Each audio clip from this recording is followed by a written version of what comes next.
Welcome to Visibly Fit. I'm your host, Wendie Pett. We had the honor and the privilege of filming right here at the historical Carpenter House, right here in Plano, Texas. I hope you enjoy these programs.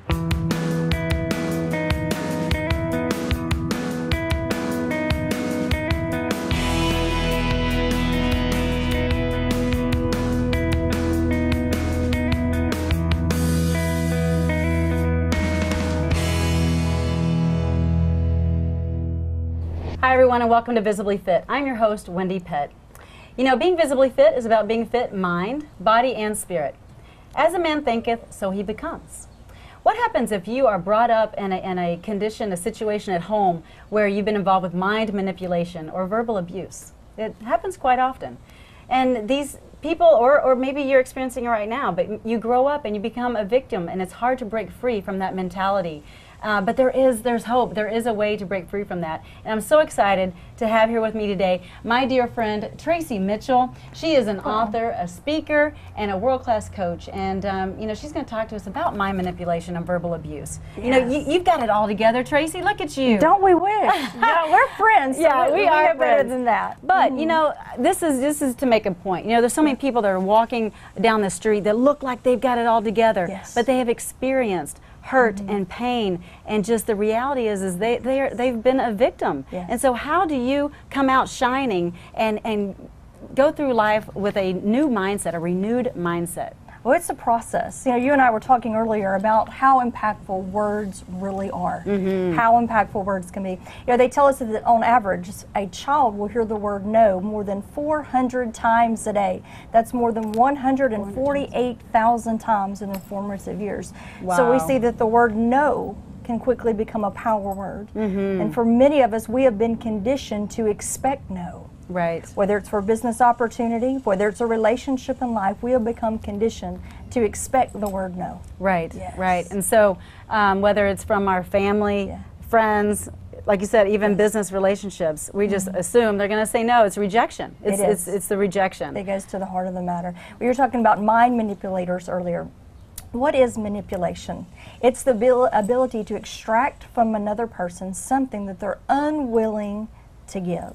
You think about that for a moment. Manipulation is the ability to extract from others what they're unwilling to give. And then, I don't know about you, but I've experienced my fair share of mind manipulators.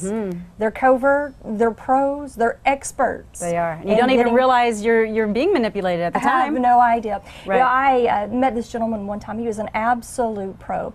He convinced his proprietor that he was leasing from, even though he did not pay his mortgage, he convinced the proprietor that he in turn was the victim. Wow. That's what manipulators do. They make the innocent feel like they are the victim. And they reverse roles. Right, and then the innocent walks away, becoming the victim, and then acting out as a victim later in life, or just in that situation or circumstance. But how do you break free from that? How do you break free from being manipulated? First of all, how do you recognize it? Well, the first thing you have to do is recognize what manipulation is, and then you know I'm releasing a new book coming up. I know, and in that chapter it deals entirely with manipulation. It gives us 6 things that all manipulators do, how they subvert that conversation. So step 1 would be to recognize that you are in the clutches, that you're in the grip of a mind manipulator. You can't break free from something if first you don't discern what that thing is. Right. So the first step is always discerning that you are in the hand of a mind manipulator. Okay, now that first step could be difficult for many, maybe because they don't have that gift of discernment, or they're not utilizing it. Right. Okay, we have that gift, but maybe they're not utilizing it. So what do you suggest in that situation? How do you get someone to recognize it if they don't have those honing skills of discernment, and they're not praying about it, and you know, do you go to a friend, do you go to a mentor and ask, what do you think of this situation? You go to a mentor. I'll give you an analogy. I was speaking one day, and afterwards I was dealing with mind manipulators, and I had a lady come up to me, and I had talked about how women actually go to prison for crimes that they have not even committed. They willingly. A lady came up to me following, and she said, I spent 3, not 1, not 2, but 3 jail sentences for crimes that I had not even committed, because my boyfriend had convinced me that the best scenario for our family was if I went and served his time. Wow. Amazing. Wow. So yes, you need someone who will red flag you. If you don't have the discernment to see it for yourself, find someone, learn what those cues are, learn the verbal verbiage of a mind manipulator. Right. Learn how they subvert the truth against you. Okay, so you mentioned that one. You said there's 6 in your book. There are. I Can can't. we talk about any more of those? Absolutely, absolutely. I want to go back to the power and the precept of no. Okay. Because we do. We hear it all the time. And we're always telling our kids, like you said, we're telling them, no, don't do that, don't touch that, don't do that, when they're little on, you know? And we take no in the negative context well, but we're not assertive in telling others no. We're not good in instilling boundaries. Oh, yes, that is so true. Right. Very and true. So, fill our plate with. Chronic manipulators look for those who have suffered financial loss. They search, believe this or not, the web and newspapers, they search for those who are in the obituary columns, who've had relatives that have passed. If it's a wife that's been married, they will target that key individual, looking for somebody that's emotionally vulnerable in that time, and they begin to massage and begin to work, forming a relationship for those who are already crippled emotionally. So, you know, that's good to know, and it's not saying don't be trustworthy and don't build relationships with people, because it's very important, but just be cognizant and aware that there are people out there like that, because, I mean, I've seen situations with seniors, for instance, that, they're alone, they don't have a clue with their financial, maybe it's with their home, their mortgage, whatever, and they make bad decisions because these predators is what they are. They're predators. Predators. We have a whole section on there, predators and parasites, a whole chapter on that very thing. I would never, I met a man who found himself in the middle of a financial scam. And one of the things he did not discern, they swindled him into believing that he could borrow money to make money. If I can be real candid, one of the primary things that I discourage is falling into the trap of borrowing money to make money. 9 times out of 10, it's an out-and-out fraud and an out-and-out scam. Right, right.